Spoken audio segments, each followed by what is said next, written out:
hindi siya isang Indio. Inuulit ko, wala nang makakatalo sa mga kamangmangan ng mga Indio.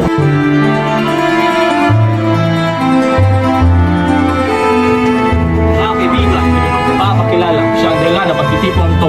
Siya ang anak ng nasira kong kaibigan. Siya si Don Crisostomo Ibarra. Buenas noches, Padre Migos, at sa mga lahat ng tagapangtangkilik ng bayan, at lalong-lalo na sa kaibigan ng aking ama, si Padre Damaso. Oo nga, hindi ka nga nagkakamali. Ako nga si Padre Damaso, ngunit kailanman hindi ako naging matalik na kaibigan ng iyong ama. Ikaw nga ba ang anak ng mga si Don? Don Rafael. Ang iyong tagapaglingkod, Ginoo. Maligayang pagdating. Ang mga tauhan ay papunta na sa pagkainan at hindi na malaya ni Teniente na naapakan na pala niya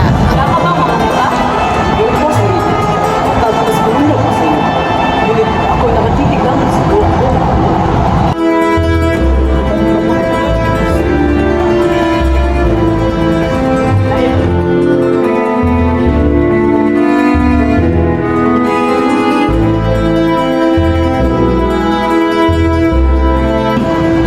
Sige ba, halos matutawang yung mga laban. Ang pinakamalagang ito sa pagbansa.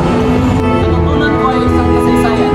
Nalaman ko na pagka-malaya ng isang bansa o pagka-alipin ng isang bansa ay nagdidikta sa kagandahan ng pagkahinto nito. Yan ang ba ang ginawa mo sa iyong payamanan? Wala ka ba nakita na mas malaga? Isa kang bulag, kahit ay isang bata ay alam yan. Nagpapasalamat ako na nakalagay ang loob ng pura sa akin. Oo, Manin. Pero galing ako sa mga habang biyahe. Kailangan ko munang umalis dahil marami pa akong gagawin para bukas. Marang aalis, darating ka sa Maria Clara.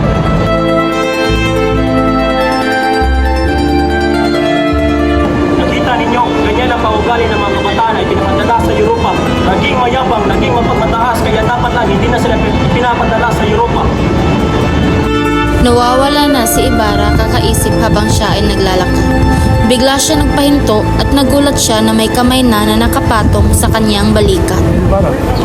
Oh, Teniente, ginulat mo naman ako. Wala ka bang nalalaman? Wala. Ano ba yung Teniente? Sa pagkaalam ko ang iyong ama ay namatay sa pagkabilang. Pwede ako mang malaman kung anong dahilan sa kanyang pagkabilanggo? Hindi ako pwede magkamali. Ang iyong ama ay namatay sa loob ng buwan. Sa pangyayari ngayon, may kastilang kolektor ng masamang ugali. Meron siya isang baryo na pinagkatuwaan siya sa mga bata sa pangyayari ngayon.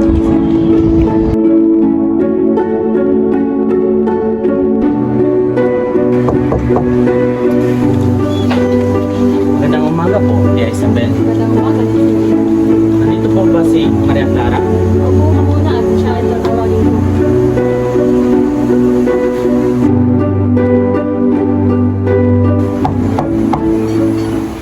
Pasok po kayo, Tia. Nandiyan si Ibarra. Hinihintay niyo po ba siya? Hindi na po, Tia Isabel.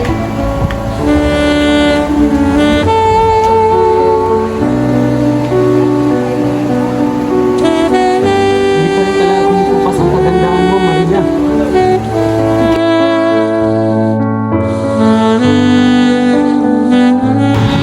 Pumunta ka lang sa Europa, naging matamis na yung mga salita. Maraming magandang pagbabae na ulog sa pamamula mo. Alam mo ba, Maria, na isa akong mapalad na nilalang? Mapalad? Bakit? Dahil sa mga babae mo? Mapalad dahil pinagpasya ng ating mga magulang na ikasal ako sa pinakamagandang babae na ngayon ay nasa harap ko. Sus, pinola mo pa ako. Alam mo ba, Maria, nang labis ako nangulila sa iyo?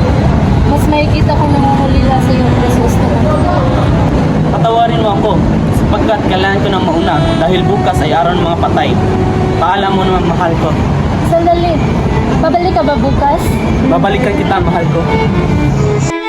Sa araw ng mga patay, may dalawang lalaki na naghuhukay. Siya ba nag-utos nga? Tigil ka na sa pagtatanong, magpukay ka na lang. Ayoko na. Saan ba? Sa likod po ng malaking krus. Dito ba? Ngunit hindi dito ang nadadaan ko, senyorito. Teka lang po, maghahanap tayo ng pagkatatanungan. Tara.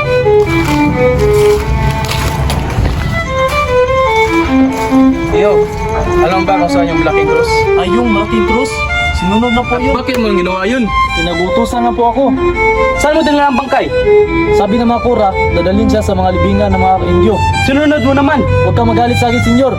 Mabigat yung bangkay at tinapon ko na lang sa ilog. Tinapon? Kaibangan!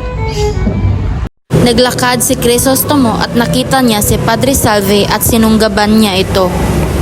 Anong ginawa mo sa aking ama? Sumagot ka! Naku, ginawa sa iyong ama. Anong wala? Tiniyak ko, hindi ako, kundi si Padre Damaso.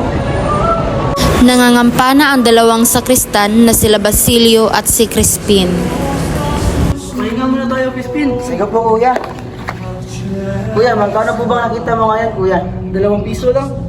Kuya, nais ko sanang bayaran yung pinagbintangan nila sa akin, ninakaw ko, kuya. Sira ka ba, Crispin?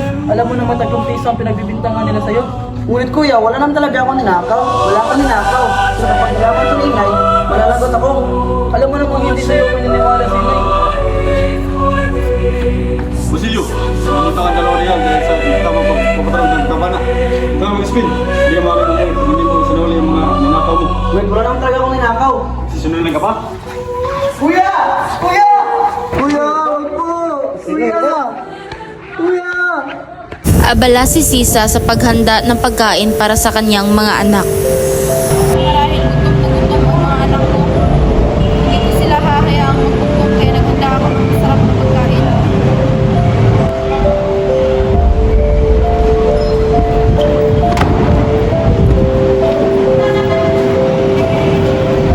Nakain ba dyan? Meron. Nasaan? Nasaan mo? Gutom na ako. Wala na natira? Paano na ang mga ating mga anak? Bakit? May reklamo ka ba? Wala. Teka, nasaan ang mga batang yun? Nasa kumbento. Teka, hindi mo ba kita yung mga anak mo? Utusan mo ba ako? Aalis ako kung kailan ko gusto. Sabi ka lang dito.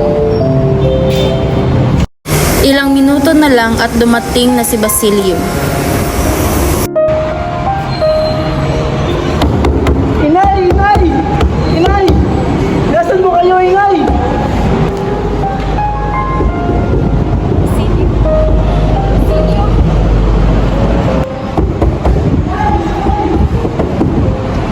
Silyo. Tumakas pa ako sa kumbento, Inay.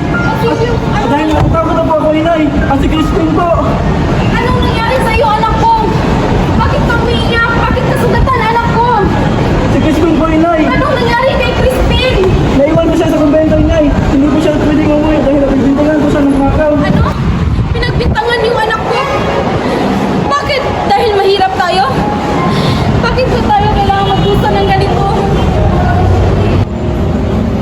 Inay! Inay! Bakit, anak? Nagugutom ka ba? Pumunta ka na sa lamesa at may pagkain doon. Ngunit hindi po ako kumakain ng tamis, Inay. Alam ko, anak. Naghanda ako ng ibang pagkain, ngunit nauna yung dumating ng tatay. Dumating si Itay. Oo, anak. Ngunit umalis siya agad. Ganun po ba? Basilio! Diyos ko, ano bang nangyayari sa buhay ko? Tumungo si Sisa sa kumbento, dala-dala ang pako na puno ng mga gulay at nakita siya ng isang utusan. Para saan po yan, ate? Para sa kura. Nais ko sana siyang makausap. May sakit po ang kura ngayon. Para saan ba? Hindi pa kasi umuwi ang anak ko si Crispin. Si Crispin? Ikaw palang ina ng mga magnanakaw. Hindi! Hindi magnanakaw ang mga anak ko! Tumahimik ka! Tumakbo at umalis si Sisa at nakita siya ng mga gwardiya sibil.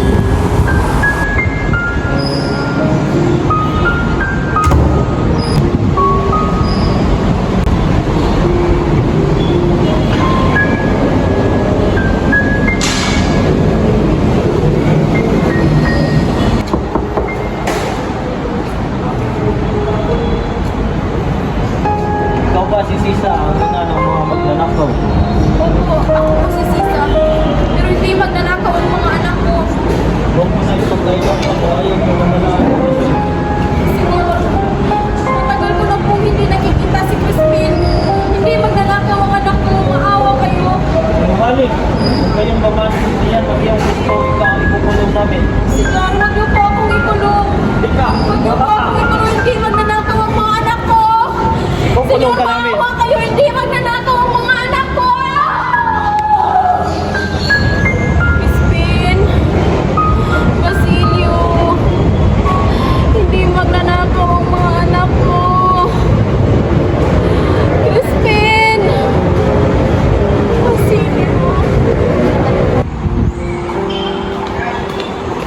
Pagmalian niya ng Cora, pakawalan niya siya at huwag niya siyang gagamalain pa. At kung gusto niyong mabawi ang kanyang mga ninakaw at ginto, manalangin muna kayo kay San Antonio. Umalis ka na at wala na may pagkain sa gobyerno. Tumakbo si Sisa patungo sa kanilang bahay. Ano to? Ano? Kukuha ng anak kong magnanakaw?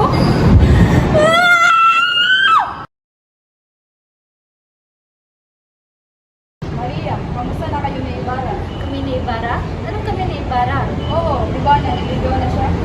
Oo, sa katunayan nga, pupunta siya rito dahil kami raw ay mag-iista. Nandiyan ka na pala, nasasta mo. Ay ko, para na ba tayong umalis? Kung yan ang nais mo. Senyora, saan niyo po gusto pumunta? Nais ko sana pumunta sa palaistaan ng aking ama. Malayo pa ba? Hindi ko po alam, pero sandali na lang ay makarating na tayo doon. Ano yun? Naku po, isang buhaya. Kaya pala naubos ang mga isda rito. Kailangan nang mamatay ang mga buhaya na yan. Crisostomo! Panganganib ang buhay niya! Huwag kang maalala, mahal. Ililipitas ko siya.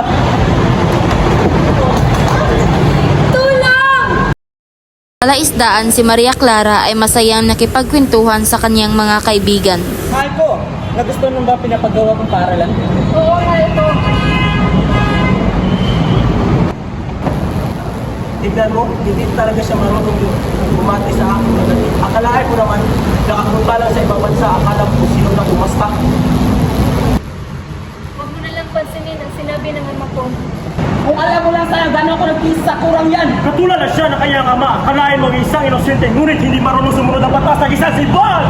Patuwarin mo ako, Maria Clara, ngunit hindi ko na matitiis pa. Dapat na mamatay ang iyong ama sa loob ng bilang buwan! Naayaan ko na insultuin niya ako, pero huwag na huwag niyong babasitin ang alaala ng aking ama.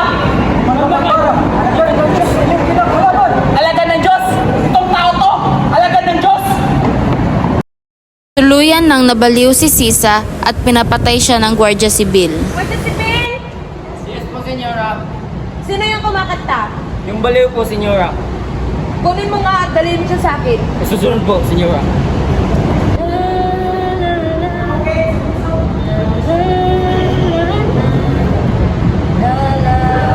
Baliw! Hawa ka sa amin!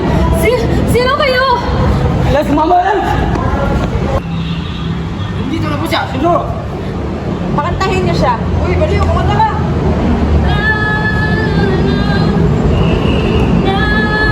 Mabuti, Guardia Sibil. Pwede ka nang umalis. Ako, sino? Hoy, baliw. Baliw? Sino? Ako? Sumayaw ka. Sumayaw? Oo, gayahin mo ko. Ah, sumasayaw na matandang baliw. Anong baliw? Sumayaw ka. Ayoko nga. Baliw lang yung sumasayaw. Ikaw yung baliw. Ah, baliw matandang yung sumasayaw. Sa tahanan nila Kapitan Tiago ay dumating ang mag-asawang Espadana at si Alfonso. Magandang araw. Oh, mukhang may kasama ka. Gusto naman ng igay ng Maria Clara. Ganun pa rin naman ang kanyang pakiramdam.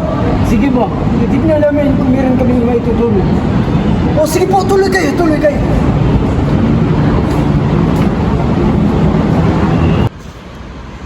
Iha, kamusta yung kalagayan? Masakit pa rin po ang ulo ko. Magandang araw. Paul, pwede na basta. Oh, nasa na siya? Si Maria Clara, nagpahinga pa rin sa kanyang silid. Maaari ba akong pumasok? Oh, tuloy po kayo. Maria Clara, Oh, pwede naman sir. Salamat sa inyong pagbisita. labis ako nag-alala para sa iyo, iha. Magpapagaling ka. Opo. Padre Damaso, Victorita, sino ba yung kasama mo? ang totoo po niyan, kanina ko siya gusto ipakilala. Siya ko pala, si Alfonso Linares, ang inaanak ng iyong bayaw. Ikaw ba ang anak ng aking bayaw? Opo, Padre Damaso. Masaya ako dahil nakilala na kita. Ako rin po, Padre. Nandito po siya upang makahanap ng mapapangasawa. mapapangasawa? Madali lang naman yan eh. Naglalakad na magkahawak ang kamay ng mag-asawang Espadana kasama si Alfonso Linares. Hoy! Sino ba yung dumadaan? Hindi ka aya-aya. Hoy, Lapantera! Sakit ba yung nakakarigan mo? Bakit? Natatamaan ka? At sino sabi sa iyo, Lapantera? Gusto mo ba pwede ko yung kulot ng buhok? Hoy, matandang lang. Ang mga masalita ka akala mo sino kung matandang. Gusto mo ba magtutuos tayo? Hoy, hindi kita ako. Hoy! Tumigil kayong dalawa! Para kayong mga bata! Hoy, Alferez! Magsabihan mo ngayon mukhang magkukulang mong asawa! Kung hindi ka lang talaga babae! Kapal ang mukha mo! Kapang pilay na piking na manggagamot! Bonso, bakit hindi mo man lang hinabol yung mayabang na Alferez na yon? Mukha ba akong may laban sa mga yun? At ikaw naman, Alfonso, binabalaan kita. Hindi ka may kakasandol Maria para kung hindi mo man lang kami kayang ipagtanggol. Nagtungo si Elias sa bahay ni Ibarra. Elias? Senyor Ibarra, pinitas niyo po ang iyong sarili. Umalis na kayo rito. Anong ibig mo sabihin? May pag-aaklas ang nagaganap dito at kayo ang pagbibitangan dito. Ngunit, sino ang gumawa nito? Hindi ko po alam, senyor. Ano ang pwede kong dapat gawin? Ihanda niyo po ang mga papel at sunugin ito at umalis na kayo rito. O sige, maraming salamat kaibigan.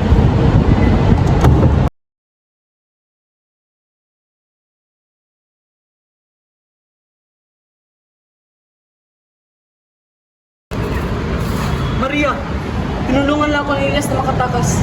Marco, patawarin mo ako. Hindi ka dapat humingi ng tawad. Ako ang dapat humingi ng tawad sa iyo dahil lilisan ako sa lugar na ito. Hindi ka dapat tumingin sa akin ng tawad. Kapag malaman mo, mag-alinlangan ka lang sa akin. Malaman na ano? Ang tunay kong ama ay walang iba, kundi ang pinakasusukmalan mo na si Padre Damaso. Ha? Paano? Saan ba tayo patungo? Sa kaibigan ko po sa Mandaluyong at pagkatapos pupunta na kayo sa ibang bansa at mamuhay ng payapa. Ako lamang? Ba't din na tayo magtulungan para makatakas tayo ng buhay? Tayong dalawa at turiang magkapatid. Hindi na kaibigan sapat ng ating pinagsamahan. Sumama ka na lang dahil gusto ko pa bumawi sa nagawa ng aking mga ninuno sa inyong pamilya. Maraming salamat po. Ako ay di na sasama sa inyo. Pagbabagalin ko sila kahit ikamatay ko pa, senyor. Marunong ka bang lumangoy?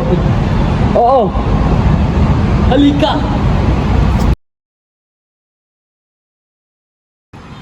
Hindi! Hindi ito pwede! Ano ang nangyayari, anak? Masaya ka na ba? Masaya ka na ba? Patay na si Crisostomo!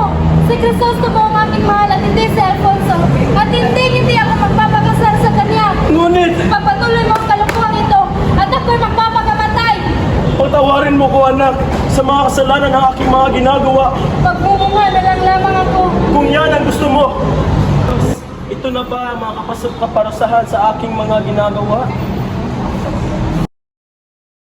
Nagkita muli si Basilio at Sisa.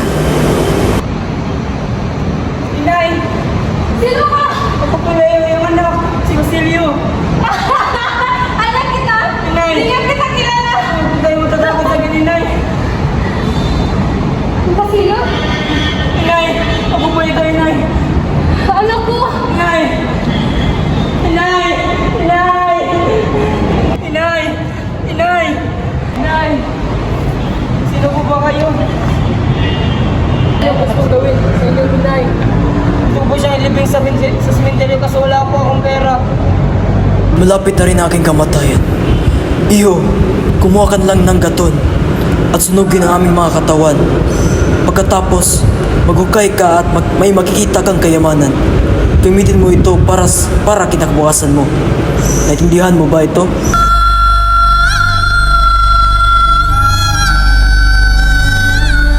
Sinimulan na nga sunugin ni Basilio ang labi ni Elias at ang kanyang ina.